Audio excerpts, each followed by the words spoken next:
All right, so today something extremely important is happening for crypto. And what we're talking about is a new decision by the SEC. Bitcoin ETF approval inches closer, SEC to decide by October 13th. What they've got to do today, by October 13th, is to decide whether to appeal a court ruling that found its denial of a spot ETF arbitrary.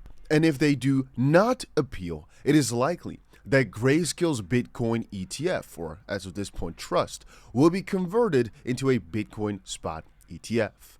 The SEC's decision will have a significant impact on the future of Bitcoin ETFs and the crypto industry, so we're pretty sure they are going to be appealing this. The only question is, under which argument are they going to do so? Because trust me when I say, guys, that this whole debacle, it doesn't sit still, but it feels like it's just a never-ending story.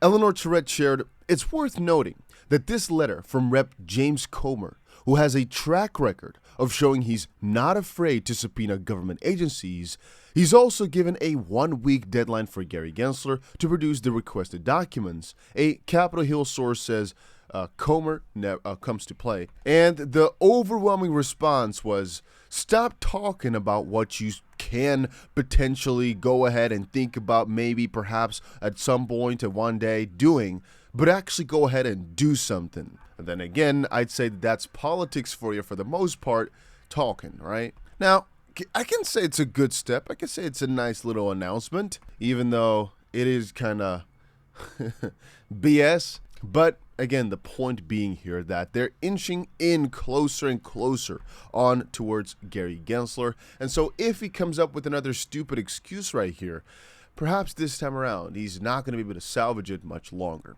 Initially, though, this just means that everything gets delayed a little bit more.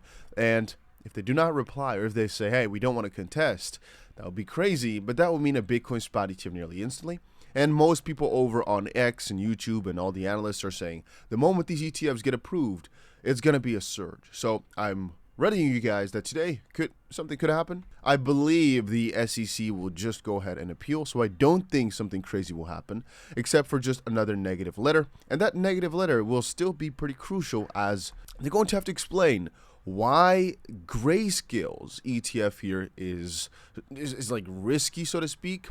What is significantly different from the Trust than the spot ETF in terms of risk, and why exactly the spot ETF as a concept is just so against, but the futures is fine, etc., etc. Once more, though, I should express that these deadlines, for the most part, are just deadlines that can be shoved back further if they want to. It's more along the lines of, hey, do we want to make a decision today? Yes or no? If the answer is no, then it's pushed back by another 3 months or something like that. But I believe in the Grayscale case, I think it's a little bit different than those usual Bitcoin spot ETFs approvals because of this section.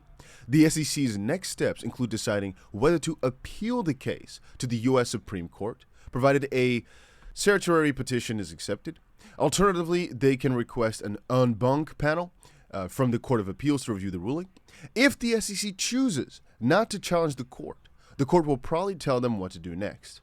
They might say that the SEC has to approve Grayscale Bitcoin's application to become a Bitcoin spot ETF, or they might look at the application again and find a different reason to say no, which once more is that the judge on this specific reason for the SEC said no, kind of doesn't make sense. So they can either just say, hey, let's go back to the drawing board, let's think of a new reason, or let's go ahead and approve it, whatever. They'll probably not do that. The SEC is not that nice or not that logical, so most likely they'll think of another third option that wasn't even in this list. A spokesperson from the SEC said they're thinking about the court's decision to figure out what they should do.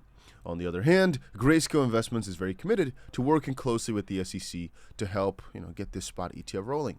But like I just said, that's probably the most important piece of today. There's a lot of other crypto news though, and I'm gonna say something pretty crazy here. I think the whole situation with FTX is unprecedented territory. It's just something that's so unhinged. It's even hard for me to put it into words. Ex-girlfriend Caroline Ellison and Sam Bankman-Fried conspired to keep Bitcoin under $20,000 by selling customers Bitcoin. That is dark. Prosecutors reveal Caroline Ellison's to-do list included getting regulators to crack down on Binance. CZ says, well, still a fan. Lesson, forget about your competitors, focus on your customers. And that's because it's really interesting to see how if this exchange was doing so bad on its own, that they are, looking for answers elsewhere, right? Or looking to take down the competition. Now, some might say that that's still what Binance did themselves as well, as, we don't know how good they were doing, but they took down FTX, which I think was bad for the entire industry, but they might say that it was bad, it was good for them. I said that that's the most important thing that will happen today. If you're asking me what was the most important thing that happened thus far, I'd probably tell you this. Oh, by the way, I just woke up. Yeah, if you're wondering why I'm a little bit sleepy. Crypto never sleeps, so sometimes you don't get much sleep because crazy things are going on, or somebody's on the other side of the world that has to have a call today, and so you have to wake up in the middle of the night. Things like that happen, but I can't complain, and I will never complain to you guys. Anyway, so another very important thing that happened is the inflation numbers came out, and as you can see, it was quite interesting.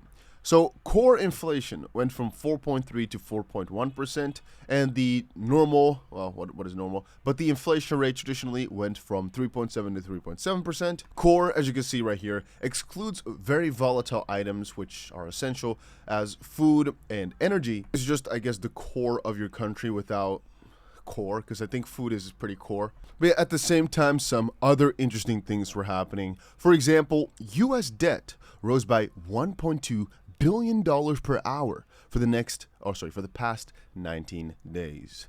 Can you imagine that? $1.2 billion an hour of debt increase. I think that is just magnificently wild, right? Then again, there's also something else that was interesting. This is always dangerous because there's no source here, but we're assuming it's true because Kraken's cracking down on it. 𝗕𝗓𝗪𝗏's coming in with the comments I'm just seeing. Facebook CEO Mark Zuckerberg says he appreciates Bitcoin. And that comes only a little bit after Joe Rogan and Sam Altman from OpenAI also showed some positivity. And a lot of other major institutions are doing the same. It's interesting how a lot of that is happening all of a sudden. You might ask yourself, why? I don't think they mean too much by it. I mean, at the end of the day, Meta, to their whole metaverse quest, kind of failed. So perhaps he's trying to get back to basics, or it was just in a grander conversation where he explains that the technology behind it and the idea that no government can control everything is something that does stick with these type of guys, even though they're not freedom maxis, as they control a lot of information, which you could say is per definition the opposite of the freedom privacy that Bitcoin offers. Perhaps because of all his control in that regard, he understands just how important it is to be anonymous / transparent in the whole process, as again, Facebook's not known for being the most transparent agency out there. And some guys are saying, here, appreciate could mean rise in value or price. The dollar appreciated against the euro by 15%. So when he says he appreciates Bitcoin, it means price up? Well, anyway, that's just some quick stuff I wanted to share with you guys. Most likely I'll be back soon with another crypto update on some of the crazy things, the crazy unhinged things that are happening. But this is the most important thing happening today, so I quickly wanted to share.